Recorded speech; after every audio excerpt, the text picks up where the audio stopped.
all you lovely computer people, and welcome back to another episode of Lost in the Farmer's Market, where today we're actually outside.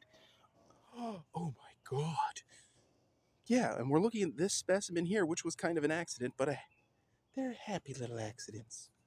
This plant's scientific name is Talinum paniculatum, which its common name is Jewels of Opar, which is one of those plants you see in seed catalogs and you may or may not think too much about.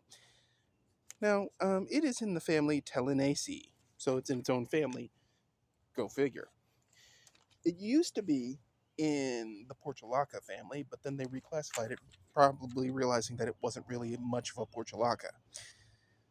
The name Talinum is the name of the species in the Senegal language. Paniculatum basically means that it's shaped like a panicle, which is referring to the flowers, which you can see the little purple dots, pink dots floating over the foliage.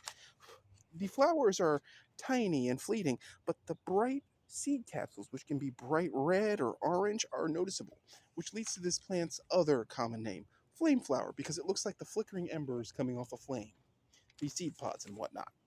Very cool. Now, the name Jewels of Opar, which is awfully specific, is actually from a book, Tarzan and the Jewels of Opar. So it's got a literary connection, which is extra cool, in my opinion. This plant is actually, believe it or not, native to the United States, the Southeastern United States specifically. So this is just the curveball. I thought it was an exotic all these years, and it turns out it's actually been lurking around the Southeast this whole darn time.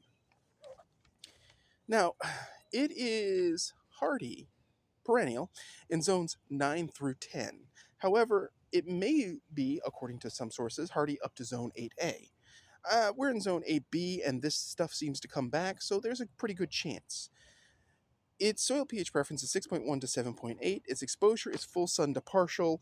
As you can see, it's out here in full sun, and it looks really good. There are variegated varieties, so you can get them with cream-colored leaves and whatnot. There are also alternate colored flowers, but why bother? I mean, this is fabulous enough already. Now, this plant's height can be up to 5 feet, according to several sources. Some sources say about 3, but 5 feet probably including the flower spikes. And that's probably a mature specimen, as this thing is perennial. Its width can be up to 3 feet, which is believable, as this is only 1 or 2 plants down here in the viewfinder here. 1 or 2 plants in there. And it blooms from June through November, so it's already starting its cycle, and it looks fabulous. And I don't know if you can see this off camera, but I'm gonna put this on because this is unplant related. Look at this. Look at the majesty. Look at the majesty of Polka. Over there. Polka. That's one of the farm cats. She's decided she's a pepper today. So she's just crashed out in the pepper tray.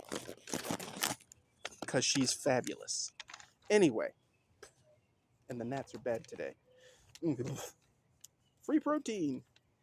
Anyway, as I was going to say, this plant has long, orange tuberous roots.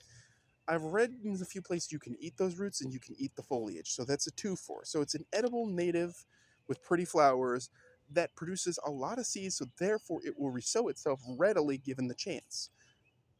3 for the price of 1. I mean, it's a wildflower. Gotta love it. It is generally grown for the flower and the brightly colored seed capsules, which is what I covered earlier, but I just have to reiterate that. I mean, I love these little pink flowers. They're tiny, but they're so pretty. The foliage, as I said, is edible, and apparently someone did a nutritional analysis on that, and it has a fair amount of potassium and beta-carotene. No vitamin A or C, though, but beta-carotene is noted as a vitamin A precursor, so there's that. So, that is Jewels of Opar, the plant that you looked at and passed up in the seed aisle and you should not have. It is a lovely plant for your garden. You should grow it. So, if you have any thoughts about Jewels of Opar, please put them in the comments section. If you like this episode, please hit like. If you haven't already, please hit subscribe. It helps the channel. We're trying to get a good big garden following going here. And the blog is still churning out content.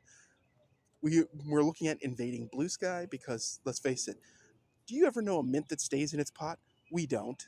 Anyway, so as always, folks, keep them growing. Thanks for watching.